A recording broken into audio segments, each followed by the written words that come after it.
Hello everyone and welcome to the boss ranking that broke me. I tried very hard to fight as many bosses as possible and ended up with over 70 encounters. I definitely missed a few, but some are either locked behind NPC quests or just super hidden, so I did what I could. Repeats don't count unless it's a variation that makes at least kind of a difference, starting from 1 and working our way to whatever number it is. Number 1, Soldier of Godrick. This dude sucks. First day on the job. The easiest boss in Elden Ring is a single lame Soldier of Godrick. Please ignore the footage of him hitting me while I talk shit. This man is a rookie who's lucky his poise is mildly carrying him in this particular instance. But if I got the run back, he would go down hitless, guaranteed, like a no-name piece of tin garbage. Number 2, Miranda, the Blighted Bloom. This new Gen 9 regional variant of Lileap is rooted to the spot, and since poison does next to no damage in this game, you can just inhale the spores with no mask on and have her dead by the time it matters. Nice nickname, Miranda. Did your Pokemon trainer give it to you? I shouldn't talk. My character's name was Boss Rank, so I knew which save file was for the video. Number 3, Tibia Mariner. I'm a big fan of this boss. It's like if the underworld farrier Charon was in a Michael Bay movie riding some gnarly explosive waves.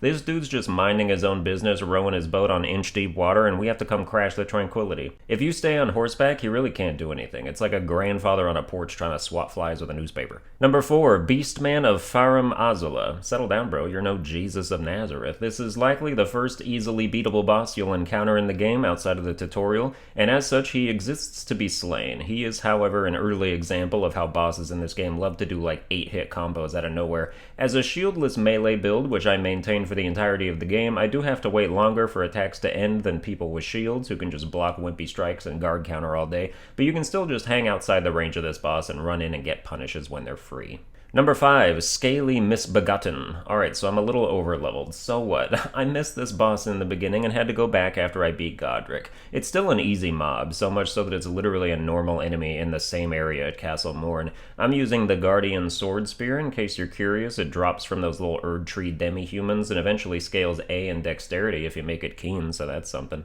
Number 6, Mad Pumpkinhead. Maybe he's mad because people keep calling him that. He deserves it, though, because he swings that flail so many damn times in a row in the same motion, I can't help but wonder if he's a bot. You just have to constantly strafe him and roll every so often. What sucks is that he takes reduced damage to the head, and since he likes to spend as much of the fight as possible face down in the dirt, your strikes will lose damage from hitting it all the damn time. Number 7, Patches. Oh, this MFer. The scourge of every Souls game, the liar, the deceiver, the trickster, the surrenderer? Halfway through the fight, this BSer tries to throw in the towel, begging for his life, pleading, but he's a nuisance, so I kill him anyway. But the quest line, don't care. A Patch's quest line is not worth me knowing that he's still being alive somewhere. And if your attacks don't finish him off, he'll roll away and heal back to full health like he's the goddamn protagonist. No, out with you.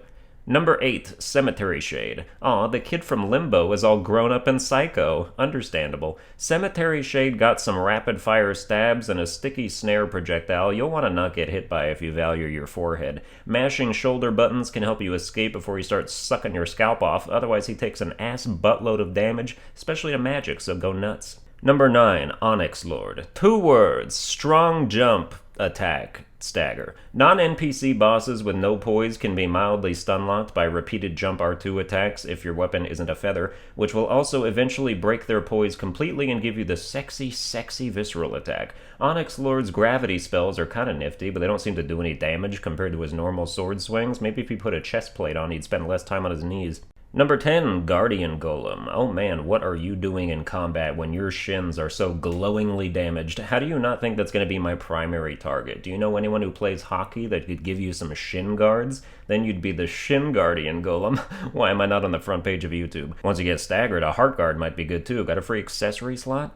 Number 11, Crystalian. I came in here with my first few hits like, whoa, am I underleveled? But it turns out it's a gimmick fight where the first time you do enough poise damage to land a visceral, his Crystalian armor shatters and he starts getting run the hell over. I'm sure he's a god at Ultimate Frisbee, but the battle skills are lacking. Number 12, Grave Warden Duelist. Not 1 but 2 hammers getting dropped on the ground alongside your lifeless body. He's staggerable, he's predictable, he might just be the guy for you. Number 13, Stonedigger Troll. Boy, get a load of the Rocky Balboa ballsack on this troll. Every lady in the audience is drooling right now. All 5% of my demographic's lips are bleeding. If you're struggling with this boss, it's only because he's a bigger man than you. Why not skip to the final stage of grief and accept it? Let the pain fade away into nothingness like half your roll inputs. Number 14, DemiHuman Chief. Duo encounters in games like this are bullshit by definition, but it helps when you can kill one of them before the other one even realizes you entered the boss room. This time I'm overleveled, but I made an effort to use a non-reinforced weapon, the Shamshir, which you can find in the cave with the Guardian Golem. Still tearing ass because I'm awesome like that though. Just don't go over to where the other chief is and you'll have 2 easy 1v1s. Number 15, Ancestor Spirit. This is another of my favorite boss fights because it's a big deer, or a moose or something. The point is it's majestic, and the music for it you can't hear is awesome too. The Ancestor Spirit only has like 3 attacks, so it's easy to learn, but it's also a tall boy, so make sure you're doing jump attacks during your opening so you don't stick your spear between its thigh gap and miss. Number 16, Erdtree Avatar. Say hello to the boss there's the most of, the Erdtree Avatar. Near the end game, one of them even becomes 2 of them. I just can't get enough. Most of them are the same, so I'm only ranking this one, and then a couple of them do some Scarlet Rot shenanigans, so that'll be later on too. Basic Avatar has some slow swings, which isn't me, or are slow attacks way harder to dodge than fast ones. Fast ones, it's like, alright, I'll just react. Slow ones, you're just begging them to take the damn swing already, and then you roll too early and get clobbered anyway. You can roll into the Avatar's stolen patented Asylum Demon Ass Crash maneuver without taking damage, otherwise get those big jump attacks in to stagger it, or if your weapon is fast, stack up normal hit damage and bleed effects and whatnot. If a tree can even bleed, I don't know, does some moss pour out of there? Number 17, Knight's Cavalry. Get it? Because they only come out at night, and it's also spelled that way for some reason. There are multiple Dark Cavaliers prowling around the grounds I found, but though their weapons are different, their mechanics are the same, so they get 1 slot. Flail Man is a bit easier than Halberd Man because he has less range. Horse-on-horse action, although hot, can be tricky. You'll want to use double jumps to both escape attacks and also head off your opponent, while swinging early so it hits by the time you're right next to your fellow equestrian. If you knock him off his horse, you can jump off yours and wail on him, but then he will summon another one from the pits of hell and you'll want to tell Torrent to get his ass back under you. Number 18, Wormface. These things are so sad. They're crying all the time. They ain't nothing but a hound dog, honestly. This is another horseback battle for good measure so you can avoid the death puke and his constant attempts to grab you. This dude is more determined to get a hug than an aunt at a family reunion. He'll whiff over and over again without being deterred. If the death blight meter gets full, you die. Period. It's a fun time. Number 19, Mimic Tayer. The boss is you. How powerful you are is directly related to how powerful the boss is. They copy your equipment, your weapon arts, even your consumables, so if you wouldn't want to deal with whatever you got going on, take it off. Lucky for me, the Guardian Sword Spear has shit R1 action, only the jump, strong attack, and sprint attack are good. Ask me why I bet it all on Guardian Sword Spear, the answer is I regret it. Sword Dance is a good art though, great for closing distances and catching initial rolls. I am not a PvP person, I am the type of guy who hopes the enemy runs into my jump attack, but this is still very doable. None of the bosses up to this point have been hard yet. Number 20, Necromancer Garris. Never trust a man who loves snails. He might try to kill you and they might try to help. The snails are kind of like the wheel skeletons from Dark Souls 2. They just roll into you and deal multiple contact damage like absolute bastards. Garris himself just uses a flail of his family's heads or something with a skull-shooting spell to complement it. They're slow-moving, so he likes to shoot them and then run in with them to overwhelm you, so you should just sprint back and avoid the whole thing.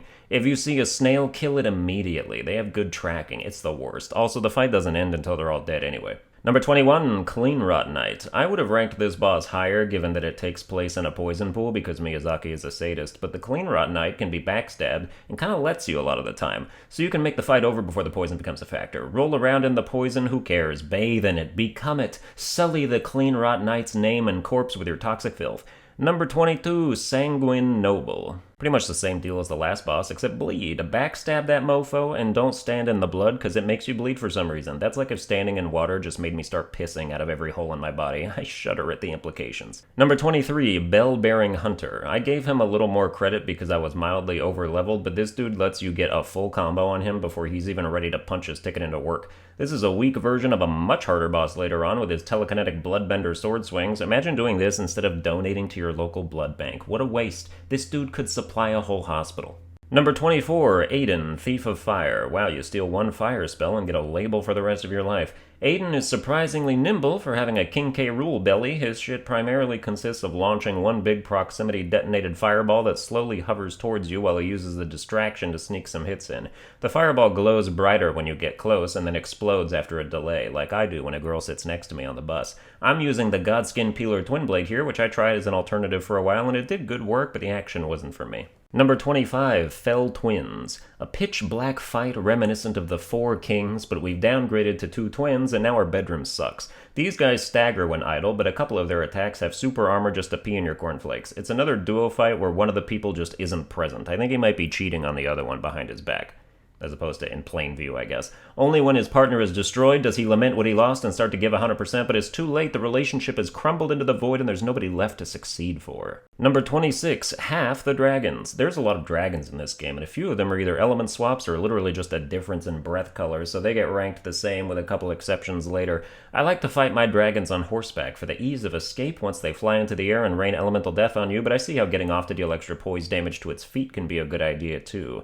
Learn to anticipate the tail whip and its 2 different tells, because that attack does way too much damage. One's a little run-up after a couple steps taken, the other is after it twitches slightly. Number 27, Grafted Scion. Yeah, see me when I got heals, buddy. The game lets you rematch this monstrosity, and boy is the revenge nice. I managed to beat him during the intro of the game after I started like 15 new files to learn the patterns, but I don't like his swords that much unless you abuse the weapon art. This is the Ice Rind Axe, which is a hatchet that does frost buildup, found it at one of the Liurna shrines in the lake, and I did like it for a while during the mid-game, but it falls off. Number 28, Bol's Carrion Knight. This giant is like other giants, but this one has a much prettier sword that I had to upgrade my health some more to not get one-shot by. The formula of ankle biting is the same as ever, but you get punished way harder for missing rolls. Number 29, Erdtree Burial Watchdog. I really like this boss. It's unnerving to fight, the movements are hella janky, sometimes there's no telling if an attack is coming, it really captures the spirit of the type of entity that it is. Now that doesn't mean I needed to see 4 different boss fights with these things in them, but they are still a cool encounter. Whenever it stands on its hind legs and starts walking around, I'm like, no sir, you are a 4-legged creature, please sit your ass back down and crawl before I have a heart attack. Number 30, Bloodhound Knight Dariwil. For an early game boss, I think this dude's mildly difficult. He's fast, dodges ranged attacks like a bitch, and while you're mostly just exploiting the same combo over and over again, it requires quick succession, but still properly timed rolls, which newer players won't be used to yet. People who teleport up to you and then wait a split second before attacking are the bane of my existence, because it forces a preemptive roll out of me every single time, and I feel like a dummy. Number 31, Leonine Misbegotten. If you ask me, I will tell you this boss is easy. If you ask me what my death count to this boss is, I will lie to you. I got him down to 10% HP on my first try before dying, and then I subsequently lost 24 attempts in a row for reasons I would not be able to pinpoint.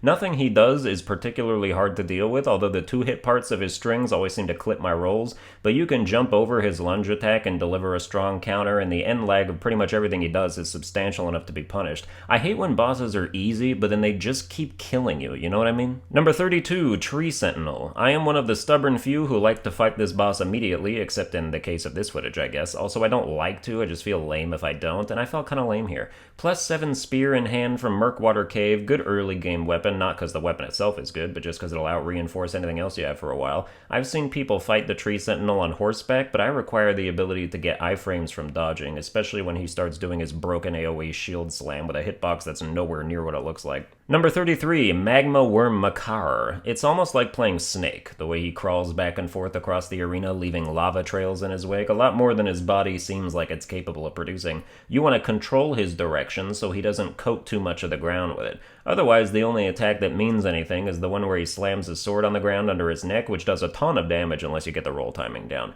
Number 34, Scarlet Rot Avatar. It's the Erdtree avatar, except now the Ass Crash sends out splashes of projectile diarrhea indiscriminately in every direction, which makes you either want to do this fight on horseback so you can sprint away, or continue to roll towards him when he does it and then just tank the couple hits of damage and Scarlet Rot buildup you'll take. Number 35, Ulcerated Tree Spirit. Ew, someone took too much Advil. Big boss means big telegraphed swings, but also slow, which means rolling too early and hating yourself. Number 36, Commander O'Neill. Wow, Shaxx really made a name for himself. Good for him. The mobs this dude spawns aren't very strong, and if you keep a couple of them alive, he'll waste time doing long animations to give them buffs so you can run him through during it. He can still build up Scarlet Rot, though, and his massive AoE attacks require you to book a flight in advance to get away from them. Number 37, Rot and Frost Dragons. These two get special recognition because more of their attacks are imbued with their chosen element, making them harder to fight. Their feet slams will kick up clouds of poison or frosty dust, and in the Ice Dragon's case specifically, he has this Get Off Me roar attack that will immediately maximize frost buildup and kill you almost instantly. He's a cheater. They're still dragons though, so they go down the same. Number 38, Royal Knight Loretta. We're out here fighting ghosts now. Loretta's been thriving ever since she divorced Cleveland Brown and broke her neck. Small price to pay for to become a magical warrior. Loretta's just like any other cavalier, but with hovering magic attacks and a translucent complexion. Number 39, Godefroy the Grafted. Godfrey's evil twin Godefroy. That's like if your mother named you William and your brother William.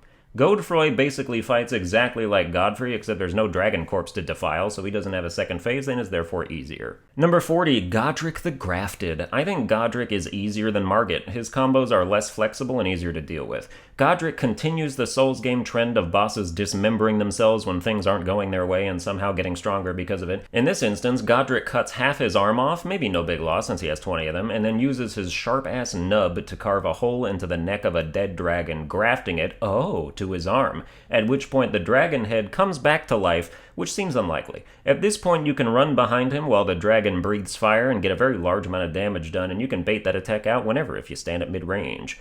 Number 41, Red Wolf of Radagon. I'm not over-leveled here, this boss just takes absurd damage. To balance that, he also dishes out absurd damage, and attempts to create stun-lock one-shot scenarios with his magic attacks that are frequently successful. If you sprint behind him when he tries to lightsaber you, he will keep swiping at nothing for a while, which is enough time to do like half damage, so that's neat. Number 42, Deathbird. Nightmare Fuel, Nightmare Fuel, Nightmare Fuel, kill it. Number 43, Crucible Knight. Hey man, fuck this boss. I hate the Crucible Knight. As someone with no shield and no ability to parry, this boss can get bent. Let's talk about how the Crucible Knight is specifically designed to be straight bullshit. Exhibit A. When you try to retreat to heal, he will do a running thrust to prevent it. The absolute frame, you press the square button. If you anticipate this first thrust and dodge it and then try to heal, he will do another running slash without fail to close the distance even further. I swear to you, they added some kind of new AI to Elden Ring that makes choices that trigger as a direct result of which buttons you press. When you heal within a certain range, you are actively triggering the attack, most likely to prevent it if they aren't in end lag from their last move. They know. Exhibit B, that goddamn tail. You thought you had his openings down? Second phase, they're gone now. Every time you think you can punish a move, here comes the tail. Borderline unreactable unless you're specifically dialed into it, will be used to extend combos and cancel the end lag of his finishers. And he can combo moves after the tail, so just no integrity to speak of. In this footage, I'm a bit over-leveled because I didn't find him right away, and I get good boss RNG because he keeps using his shield bash attack, which is his most punishable if you strafe it right next to him. But when the stars aren't aligned, Crucible Knight is a hateful dookie. Number 44, Sir Gideon Ofnir, the All-Knowing. Bet he didn't know this ass-whooping was coming. I struggled the first few times because this dude is the embodiment of magic PvP, cheapo spells all day and night, camping you out horde. But when you do manage to get in, he has nothing for close range as long as his hovering swords aren't active, so you just have to smother him like a clingy girlfriend. Don't let him breathe. He constantly panic rolls backwards after getting hit, so just chase him down and time your attacks, and he's done. Number 45, Renala, Queen of the Full Moon. Usually multi-health bar boss fights are a cause for alarm, but the first phase is such cake it really doesn't matter. This fight is super cool. You get to run around and stab choir kids in the throat. That'll teach you to sing on public transportation, you pansies. I was a choir kid, I get to say that. Dodging throne books and randomly falling chandeliers, killing 3 singers will break the queen's shield and make her fall to the ground, where you can wail on her for a considerable amount of time until it regenerates. I managed to take her out in one go in one of my attempts, but this one still came close. The second phase has her actually battling, or at least summoning spirits to battle for her, while she launches OP spells at you from afar. The spirits only last for a certain amount of time, even if you don't kill them, so you don't have to focus them down if you just separate them from her and then run back and attack the queen. Close range, she can't do much, so get all the hits in you can. Her ultimate attack is technically the Moon Blast, but you're honestly more likely to get killed by the big laser beam since the moon doesn't one-shot, but the beam can hit multiple times. Number 46, Dragonkin Soldier of Noxtella. A master of frost and shock, this beast is a pushover until the second phase hits and he starts peppering the arena with frostbite lightning that can very quickly take you from full health to none. I'm over-leveled here offensively, but defensively it doesn't matter. He'll still build up frostbite like it's nothing and chill your HP to the bone. Number 47, Doubletree Sentinels. I wonder what hotel they're staying at. This duo fight gets a distinct slot because it's actually possible to sneak up on the left one from behind, trigger him to walk down the stairs, and then turn around and fight the other one solo and kill them one at a time. A discovery that made me feel all warm and fuzzy inside because I hate double battles. Number 48, Black Knife Assassin. The man is invisible. That's bullshit. Yes, it is possible to look at the water and see his little feetsies making splashes coming towards you, but if you've seen the visible versions of this enemy, you know he is also capable of taking giant sidestepping leaps and ignoring the ground altogether. Half the time you swing at his puddle, he just dodges behind you and gets a free backstab. It's a great time. I don't think he even needs to be behind you to get it. I think it functions like a grab, which you obviously can't see him doing because, oh yeah, he's invisible! I'm doing big sweeping attacks in the direction his strikes are coming from, and I'm still not hitting him. This is actually the last fight I recorded. I gave up on this boss initially, then I went through the rest of the game and recorded the final boss, then came back to this cave to try and vengefully lay the smackdown on this asshole, but he still made me look like a floundering idiot until I got lucky enough times. Number 49, Godfrey Spirit. I wish I could have fought this boss after I fought the real Godfrey, because I'm pretty sure I could no-hit it at this point. This was before I realized you're at your safest when you're strafing around him as close as possible. He gets into a pattern of axe swings and dash stomps that you can just rinse and repeat the dodge timings of until he's defeated. Sometimes all rolling away does is make it harder for you to dodge subsequent attacks, so even if you get hit and need to heal, you should maintain your established pattern, and then instead of attacking during your next opening, you heal. This helped a ton on the real Godfrey fight, which we'll talk about later. Number 50, Godskin Apostle. Oh man, these dudes used to intimidate the hell out of me, but you can fight like 6 of them by the end of the game, so it eventually becomes a rote. This is another boss that has an attack mapped to your square button. You tap that Estus Flask, you better believe a dark fireball is getting auto-launched at your head. Like Godfrey, bosses like these are best learned up close and personal. You'll die until you learn the roll timings, and then you won't die as much anymore. Playing at mid-range just makes things harder. When you're close, you can watch their arms and movements and get a better idea of when an attack is actually coming, especially if they have delayed swings. During the second phase, when the Apostle does its stretchy Mr. Fantastic Flame attack, you're actually perfectly safe if you stand directly behind him so you can get a bunch of hits in, but I didn't learn that until one of the later fights. Number 51, Margit the Fell Omen. This boss has everything that makes bosses hard for me. Egregiously delayed swings, quick custom combo options in the form of the light dagger hits, projectiles to stop heals. When I say egregious, I mean it. This dude will wind up his one slam attack, and at that point the Jeopardy music should start playing, because it could get through the full jingle before he decides to bring it down. You should just attack him during it, but I'm always too scared to mess up the timing, although it can be strafed to the right without even needing to dodge if you start early enough. But yeah, you'll be dodging a combo of his and thinking it's going fine, and then that light dagger comes out for a quick 1-2 slash, and you're like, oh, okay, thanks, I needed a holy haircut. I do think you should explore most, if not all, of Limgrave before you tackle this boss. You don't have to, but maybe you'll be less frustrated by your damage numbers. Side note, about halfway through the game, I started having the Elden Ring interactive map open in my browser that just shows where all the locations are. Dude, that saves so much unnecessary time doing perimeter checks that amount to nothing. I highly recommend it if you'd rather play Dark Souls than Wandering Horse Simulator. Number 52, Black Blade Kindred. The gargoyles in Souls games have gotten a lot more deadly. This man will one-shot you if you're at less than 30-ish vigor. Health is way more important in Elden Ring than in other Souls games, as I've learned the hard way. In Dark Souls 2, you could get away with 12 vigor the entire game, mostly because raising any stat also slightly raised your HP. But in Bloodborne, it was still fine to have like 20, but one of the final bosses in Elden Ring did an attack that one-shot me at 40. I was like,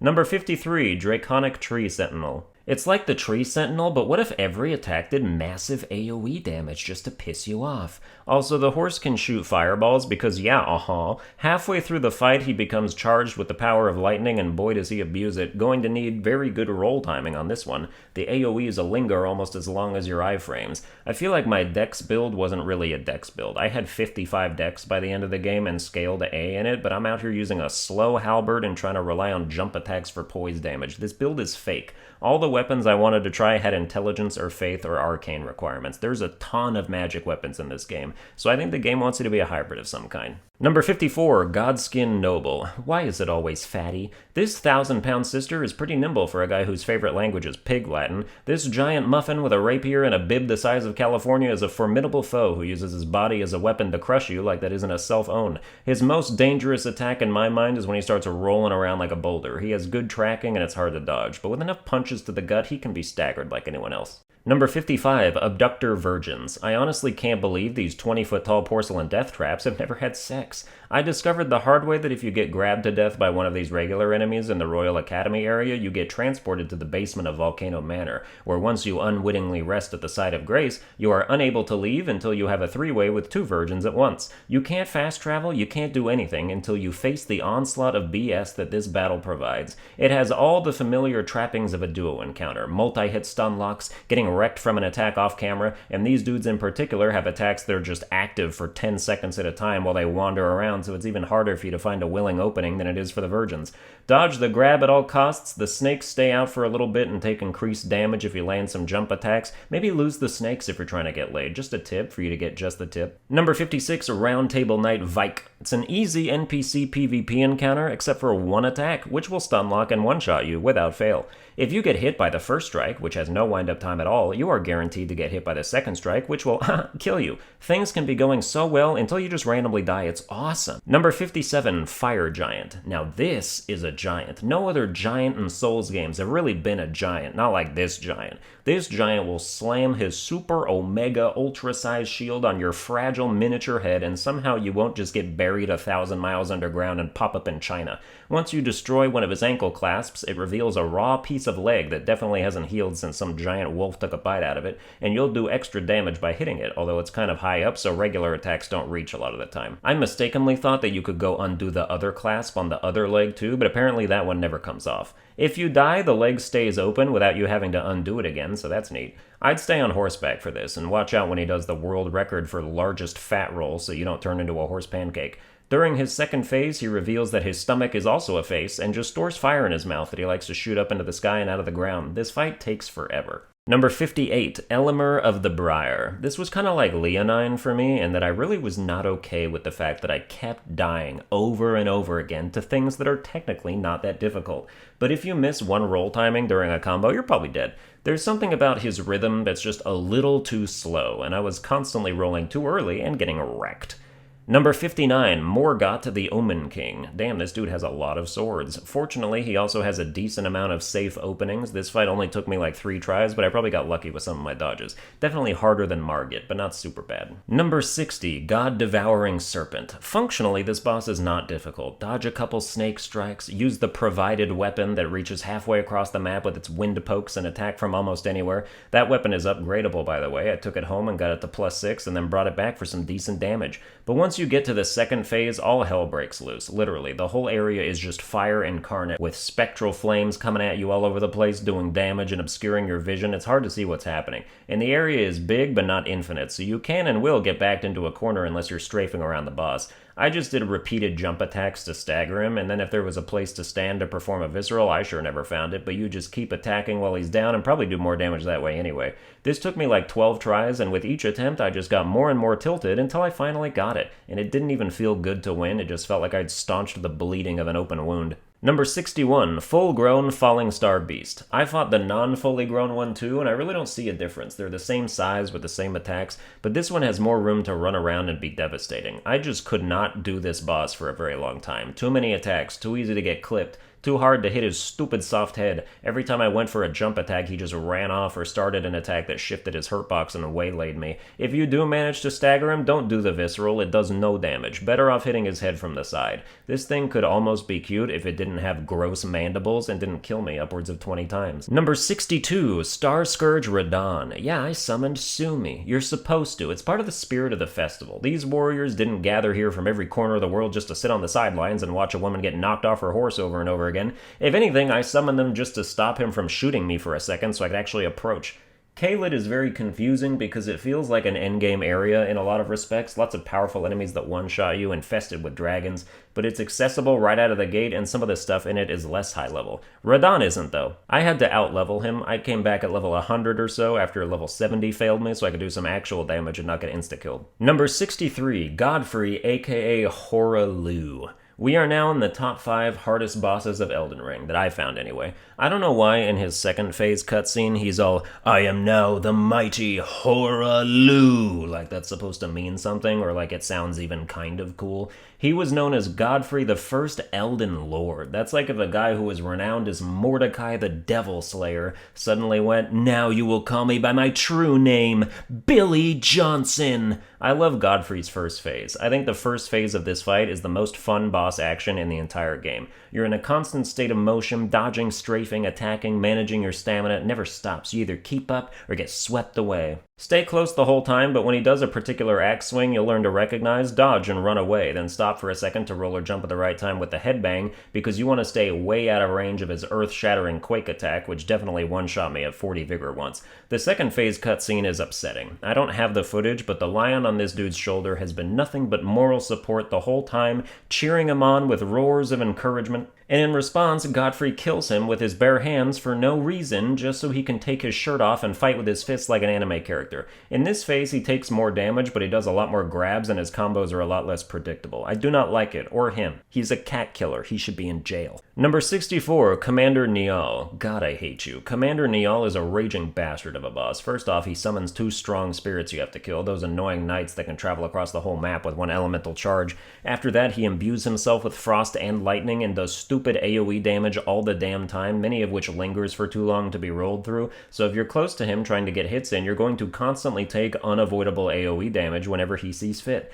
The lightning kicks he does with his dumbass peg leg have invisible hitboxes that reach 10 feet further than they should. I wish someone would eat his other foot, and both arms while they're at it. Turn him into Seamus from Family Guy, see if he's still combat ready. This dude just drains through all your Estus with his frostbite AoEs. It's a ridiculously dumb encounter. Number 65, most duo fights. They can all just go in the same slot. There's a lot of endgame duo fights, and even some of the earlier ones that are just craptastic no thank yous. Whether it's double gargoyles, Crucible Knights, Erdtree avatars, none of it's fun. It's just a lot of running away while you wait for even less opportunities than usual. They even have the gall to put a Godskin Apostle and a Godskin Noble in the same boss room, and if you somehow manage to kill them both, that's only half the total boss HP pool, and they literally spawn another one of each. I needed a human cooperator to beat that one. I have no shame. It's evening the odds more than anything else, and even then it's still 2v4. Duo fights are garbo. Number 66, Radagon of the Golden Order and the Elden Beast. The second hardest boss is, in Elden Ring, are Radagon followed by the Elden Beast, because you have to beat both of them back to back or you have to start over.